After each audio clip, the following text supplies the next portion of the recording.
Saaxiib, ma ogtahay in wax akhrisku yahay sirta ugu weyn ee ay haystaan dadka guuleysta? Waxaa la yidhi akhristayaasha maanta waa hogaamiyayaasha beri. Buugga aan maanta idinla wadaagayno waa Miraha Akhriska oo uu qoray Maxamed Cumar Hindi. Insha Allah buuggani waxa uu noqon doonaa buug taxane ah. Buuggu waxa uu ka kooban yahay 4 cutub.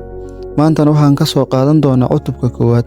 Cutubka koowaad ee buuggan waxa uu si qoto dheer uga hadlayaa ahmiyadda wax akhriska, sababta uu yahay cunto caqliyeed, daawo qalbiyeed iyo jidka guusha.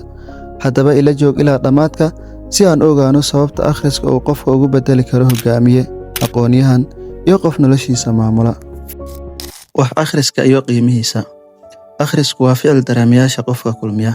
Faraaciintii hore waxay maktabadahooda ku qoreen oraahyo caan ah. Halkani waa quudka nafta iyo daawada caqliga. Quraanka kaligiis ayaa ku bilowday kelmadda iqra, taas oo muujinaysa in akhrisku yahay ilaha ugu weyn ee aqoonta. Tusaale hayso leh, haddii Ilaahay quraankiisa ku biloway kelmadda iqra, soo adiga iyo aniga sii jeclaan mayno inaan waqtigeena ku bilowno wax akhriska. Oraahyada qaruumaha kala duwan. Hindiya, haddii aad rabto inaad ogaato qofka wax akhriskiisa, dhagayso hadalkiisa. Jayna, 3 maalin oo wax akhris la'aan ah, hadalkaagu wuxuu noqdaa bilaa macne. Albania, kuwa wax akhriya waxay leeyihiin 4 indhood. Qodobadani waxay ina tusinayaan in akhrisku qofka ka dhigo mid indho badan, hadalkiisana miisaan yeesho. Faa'iidooyinka wax akhriska. Akhriska waa ilbaxnimo iyo xadaarad. Qofka wax akhriya wuxuu ka horeeyaa dadka kale dhinac kasta. Akhriska waa garaad iyo faham dheeri ah.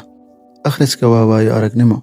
Buug kasta waa safar ku geeyo waqtiyo iyo meelo aanad tagin. Akhriska waa cuntada caqliga.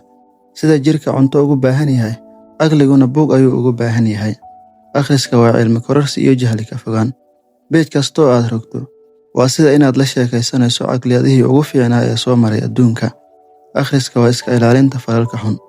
Quraanka, kuwa cilmiga leh ayaa ugu cabsi badan Allah. Yara isdul istaagno qodobkan.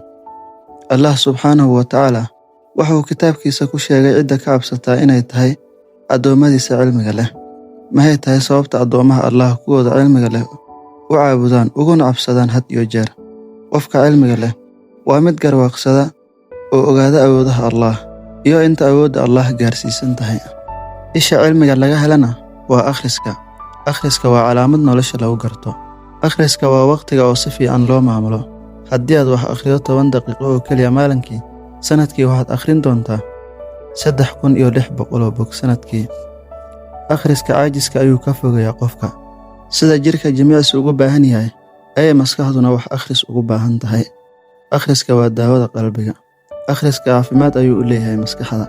Waxay ka ilaalinaysaa niyad jabka iyo cugdada. Akhriska waa guusha qofka. Akhriska waa jidka aad ku gaari karto hadafkaaga. Akhriska iyo ardayda. Arday wanaagsan waxa uu la mid yahay akhrista wanaagsan. Qof walba oo guuleysta wuxuu ku bilowday buug uu akhristo. Daawadayaal, buug waxa uu soo qaadanayaa sheeko aad u xiiso badan oo dhiirigelin ah. Maalin maalmaha ka mid ah waxaa dunida bedeli doona cunug yar. Hadiyadda la siinayana waa buug uu akhristo. Qofka maanta wax akhriya beri waa hogaamiye. Ugu dambeyntii saaxiibada qiimaha badan, maanta waxaan barnay in akhrisku yahay nolosha lafteeda. Waa cunto caqliyeed, waa daawo qalbiyeed iyo jidka guusha. Soo koobista buuggan Miraha Akhriska waxaan isla diyaarnay aniga iyo walaalkay Cabbaas Maxamed Ido. Waxaana ku faraxsanahay inaan idinla wadaagno safarkan aqooneed. Haddii aad rabto inaan u gudubno cutubka labaad, nala joog oo muuqaalka like noo saar, sidoo kale nagu soo bir. Xasuusnow, qofka waqtigiisa wax akhriska ku bixiya waa qofka noloshiisa ka dhiga mid qiimo leh. Wassalaamu calaykum waraxmatullaahi wabarakaatuh.